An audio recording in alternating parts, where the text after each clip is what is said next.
দেশ এবং দেশের বাইরে যে যেখান থেকে ভিডিওটি দেখছেন সবাইকে আসসালামু আলাইকুম। আজ দেখাবো ঘরোয়া মশলা দিয়ে বিয়ে বাড়ির স্বাদে চিকেন রোস্ট বানিয়ে। চিকেন রোস্ট শুনলেই আমাদের সকলের খেতে মন চায়, কারো কারো জিভে জল চলে আসে। যখনই মনে হয় রান্না করা খুবই ঝামেলা, ঠিক তখনই খাওয়ার রুচিটাই চলে যায়।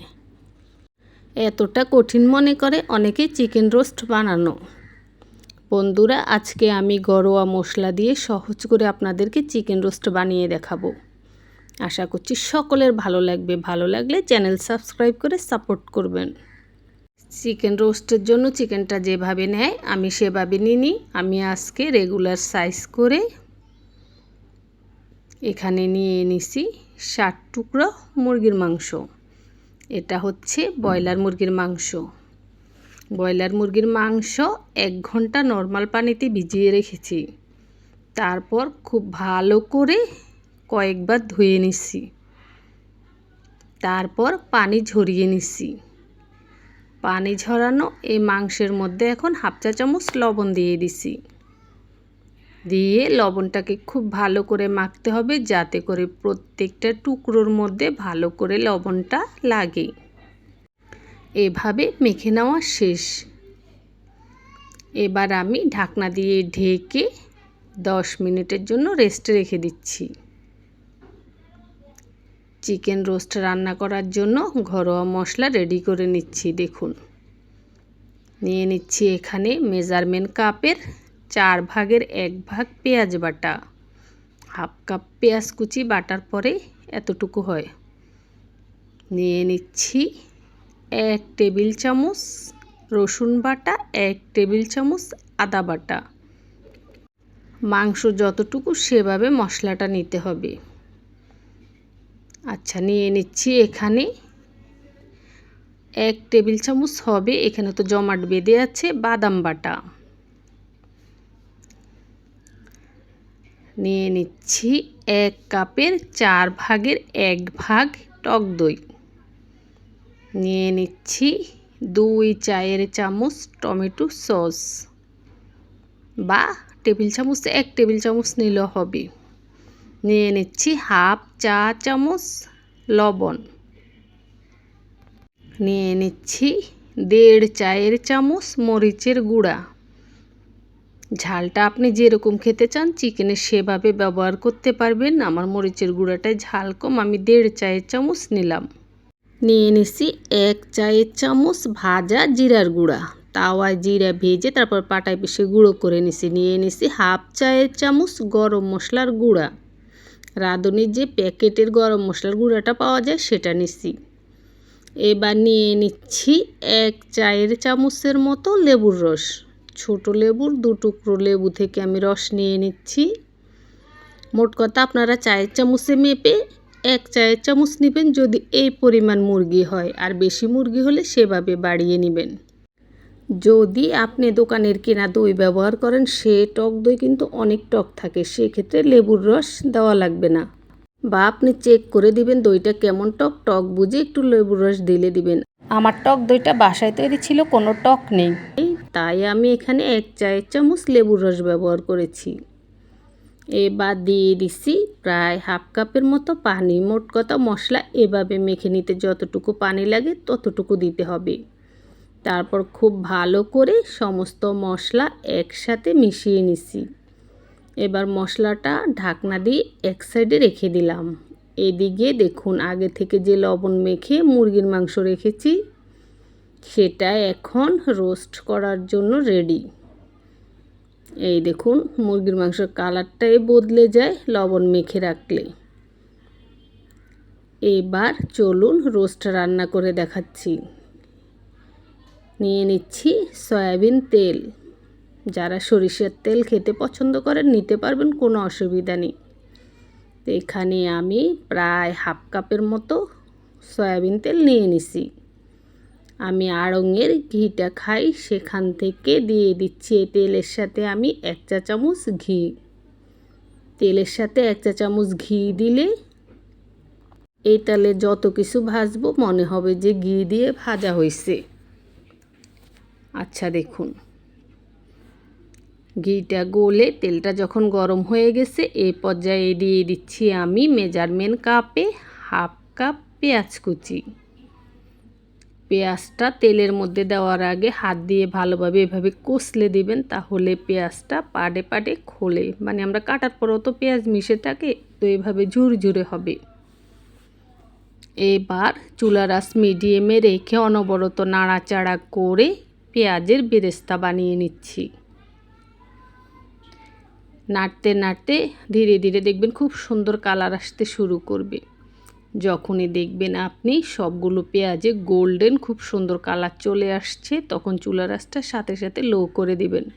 চুলার আঁচ লো করে দিয়ে খুব তাড়াতাড়ি এই পেঁয়াজের বেরেস্তাটা তেল থেকে তুলে ফেলতে হবে, না হলে বেরেস্তাটার কালার বেশি গাঢ় হয়ে যাবে বা কালচে হয়ে যাবে। সেই ক্ষেত্রে রোস্টে ব্যবহার করলে টেস্টটা কম লাগবে। আশা করছি সকলে বুঝতে পেরেছেন। তো দেখুন, এইরকম একটা ছাঁকনি দিয়ে তেল থেকে পেঁয়াজ তুলে নেবেন, তাহলে পেঁয়াজের গুঁড়ো গাড়াও তেলে পড়ে থাকবে না, পুরোটা উঠে যাবে। এই যে পেঁয়াজ যদি দু এক টুকরা থেকে যায়, সেটা পুড়ে পরে কিন্তু তিতো লাগে বা টেস্টের স্বাদটা কমে যায় আর কি। আচ্ছা দেখুন, এবার এই তেলের মধ্যে আমি চিকেনগুলো ভেজে নিচ্ছি। তো যে সাইডে মাংস, এই দেখুন সেই সাইডটা একটু বেশি ভাজতে হবে আর অপর সাইডটা একটু কম ভাজতে হবে। বা আপনি পরিবেশন করলে যে সাইডটা উপরে রাখবেন সেই সাইডটা একটু বেশি ভাজবেন। রোস্টের জন্য এই চিকেন বেশি ভাজা লাগে না, হালকা ভাজলেই চলে। তো হালকা ভাজার মধ্যেই দুটো সাইড থাকে, একটা সাইড একটু বেশি ভাজবেন, আরেকটা সাইড একেবারেই হালকাভাবে ভাজবেন। আশা করছি বুঝতে পেরেছেন আমার কথাগুলো। কেউ বুঝতে অসুবিধা হলে কোনো সমস্যা নেই, আপনারা কমেন্ট করবেন, অবশ্যই উত্তর পাবেন। তো দেখুন, চুলার আঁচটা বাড়িয়ে রেখেই আমি চিকেনগুলো ভেজে নিচ্ছি। এই দেখুন, একটা সাইড কিছুটা হয়ে গেলে আরেকটা সাইড এভাবে আমি ভেজে নিচ্ছি। এই উপর সাইডটা একটু বেশি ভেজেছি, খেয়াল করুন। মানে একটা সাইড একটু বেশি ভাজতে হবে, একটা সাইড একটু কম ভাজতে হবে, এভাবে একদম সহজ হিসাব। এবার চিকেনগুলো তুলে নিচ্ছি। আচ্ছা, আপনারা আলাদা তেলের হাঁড়িতে চিকেন ভেজে তুলবেন, তো আমি এই হাঁড়িতে রান্না করব, এই হাঁড়িতেই ভেজে ফেলেছি। দেখুন, এই হাঁড়িতে ভাজলে চিকেনের এই যে তেল মাংস মনে হয় যে তেলের সাথে লেগে থেকে, রান্না করতে গেলে বিরক্ত লাগে আর কি। আচ্ছা, পেঁয়াজ দিলে এগুলো উঠে যাবে। দেখুন, আপনাদের সহজের জন্য বলে দিছি যে আলাদা তেলের পাতিলে চিকেনটা ভেজে নেবেন। আচ্ছা, এখানে রান্না করব। এখন এখানে আমি দিয়ে দিছি হাফ কাপ পেঁয়াজ কুচি, দিয়ে দিছি 4টি লং, 4টি এলাচ, 2 টুকরো দারচিনি, 2টো তেজপাতা। তারপর পেঁয়াজ ও এই মশলাগুলোকে এখানে আমি কিছুক্ষণ ভেজে নিচ্ছি। বেশিক্ষণ ভাজবো না, 2 মিনিটের মতো ভেজে নিচ্ছি। পেঁয়াজে যখন একটা মিষ্টি মিষ্টি ঘ্রাণ চলে আসছে, কাঁচা গন্ধ গিয়ে, সে পর্যায়ে দিয়ে দিলাম আগে থেকে রেডি করে রাখা মশলা দিয়ে অনবরত নাড়াচাড়া করে মশলাটাকে কষিয়ে নিচ্ছি। মশলা কষাতে কষাতে দেখবেন একসময় মশলাটা তেল ছেড়ে গেছে। তখন আমরা ভাবি যে মশলাটা মনে হয় কষানো শেষ, কিন্তু না, তেল ছেড়ে দিল। তারপরও আরও কিছুক্ষণ মশলাটা কষাবেন। আচ্ছা, আগে থেকে যে পেঁয়াজের বেরেস্তা করে রেখেছি, সেখান থেকে অর্ধেকটা ভালো করে হাত দিয়ে ডলে গুঁড়ো করে এই মশলার সাথে দিয়ে দিছি। দিয়ে মশলাটা আবারও খুব ভালো করে কষিয়ে নিচ্ছি।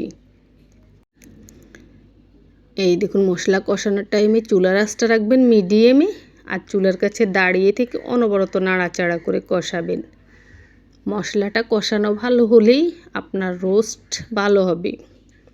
মশলা যেন পাতিলে লেগে না যায়, পোড়া গন্ধ না বের হয়, সেদিকে অবশ্যই মন দিতে হবে। আচ্ছা, খুব ভালো করে মশলাটা কষানোর পরে আগে থেকে ভেজে রাখা চিকেনগুলো দিয়ে দিলাম। দিয়ে এবার চুলার আঁচ মিডিয়ামে রেখে কিছুক্ষণ আমি এই মশলার মধ্যে চিকেনটাকে কষিয়ে নেব। এই কষানোর সময়ও আপনি চুলার কাছে দাঁড়িয়ে থেকে খুব ঘন ঘন নাড়াচাড়া করে কষাতে হবে, কারণ তেলের উপরেই কিন্তু মশলা এবং চিকেনটা আছে, এখানে এক্সট্রা কোনো পানি নেই, যার কারণে পাতিলের তলায় লেগে যাবে। তাই চুলার কাছে দাঁড়িয়ে থেকে খুব ঘন ঘন নাড়াচাড়া করে কষাতে হবে। আচ্ছা, খুব ঘন ঘন নাড়াচাড়া করে প্রায় 3-4 মিনিটের মতো কষিয়ে নিছি। এবার দিয়ে দিছি পানি, নর্মাল কলের পানিটাই দিছি। যে বাটিতে মশলা ছিল সে বাটি ধুয়ে পানিটা দিছি, তাই পানির কালারটা একটু অন্যরকম। আপনারা আবার ভাববেন না যে কি পানি দিল আপু, এটা নর্মাল কলের পানি দিছি। আজকে আমি চিকেনটা করছি ব্রয়লার মুরগির মাংস দিয়ে। ব্রয়লার মুরগির মাংস কিন্তু সেদ্ধ হতে বেশি সময় লাগে না, তাই পানিটা এভাবে দিলাম। দেখুন, এই যে মাংসটা ডুবো ডুবোর মতো করে, এর চেয়ে বেশি পানি লাগবে না। তারপর ঢাকনা দিয়ে ঢেকে প্রথমে চুলার হাইটে বলক এনেছি এবং তারপর ঢাকনাটা সরিয়ে নাড়াচাড়া করে দিচ্ছি। তারপর ঢাকনা দিয়ে চুলার মিডিয়াম আঁচে এগুলোকে রান্না করে নিচ্ছি এরকম মাখা মাখা ঝোল হওয়া পর্যন্ত। চুলার মিডিয়াম আঁচে রেখে মাখা মাখা ঝোল হওয়া পর্যন্ত রান্না করে নিচ্ছি। এরই মাঝে আমি 2-3 বার ঢাকনা সরিয়ে চিকেনগুলোকে উল্টে দিয়েছি, মানে এপিট ওপিট করে দিয়েছি। যেহেতু হাঁড়ি ভরা পানি দিনে, অনেক ঝোল দিনে, তাই একটু উল্টে দিতে হবে যাতে করে সব সাইড ভালোভাবে সেদ্ধ হয়, তেল মশলা ভালোভাবে ঢোকে। আচ্ছা, এইরকম মাখা মাখা ঝোল হওয়ার পরে এই পর্যায়ে দিয়ে দিচ্ছি আমি পানির গ্লাসে 1 গ্লাস দুধ। এই দুধটা হচ্ছে আমি নর্মাল পানির সাথেই গুঁড়ো দুধ মিশিয়ে নিচ্ছি, একটু ঘন করে দুধটা বানিয়ে নিছি। চিকেন রান্নার সময় একটা জিনিস খেয়াল রাখবেন, গুঁড়ো দুধ মিশিয়ে দিলে এই চিকেন রোস্টটা খেতেও ভালো লাগে। আবার রোস্টে যে দেখুন দুধটা দেওয়ার পরে ছানা কাটেনি। আর যদি আপনি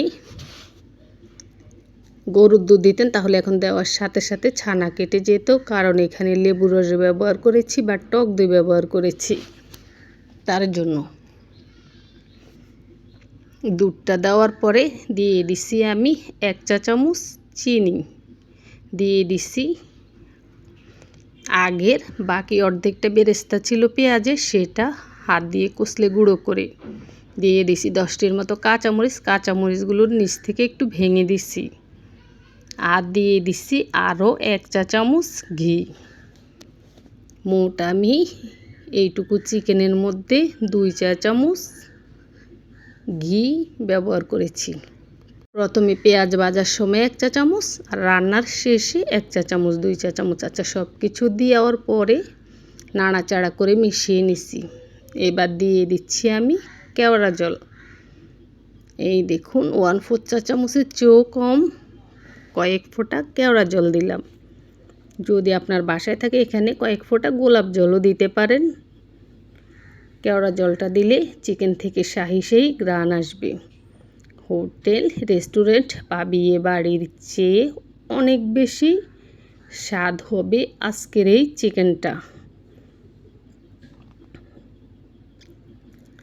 আচ্ছা দেখুন, তারপর সব কিছু একসাথে মিশিয়ে যেটা করতে হবে, লবণ চেক করতে হবে লবণটা ঠিক হয়েছে কিনা। লবণটা ঠিক না হলেই বেস্বাদ।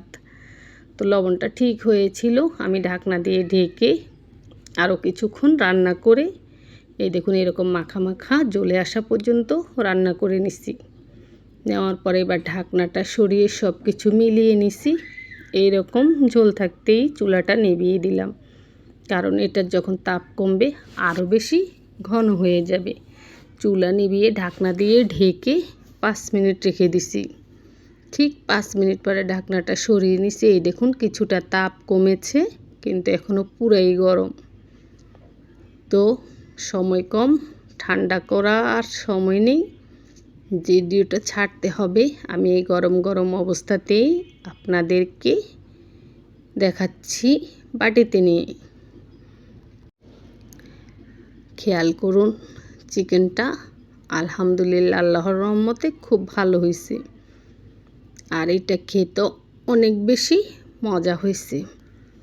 যারা আমার কথাটা বিশ্বাস করতে পারবেন অবশ্যই বাসায় এভাবে ট্রাই করবেন। যাকে খাওয়াবেন সে আপনার কাছে বারবার রিকোয়েস্ট করবে ইনশাআল্লাহ, আল্লাহর রহমতে। আচ্ছা, পরিবেশনের সময় উপর থেকে কিছুটা পেঁয়াজের বেরেস্তা দিয়ে দিলাম, এতে করে সুন্দর লাগবে এবং খেতেও মজা লাগবে। তারপর কাছ থেকে আপনাদেরকে দেখিয়ে দিচ্ছি, দেখেই বুঝে নেন কতটা সুন্দর হয়েছে চিকেন রোস্টের কালার। তো আপনারা সহজভাবে ঘরোয়া মশলা দিয়ে এভাবে চিকেন রোস্ট বানিয়ে খেতে পারেন। ভালো থাকবেন সবাই।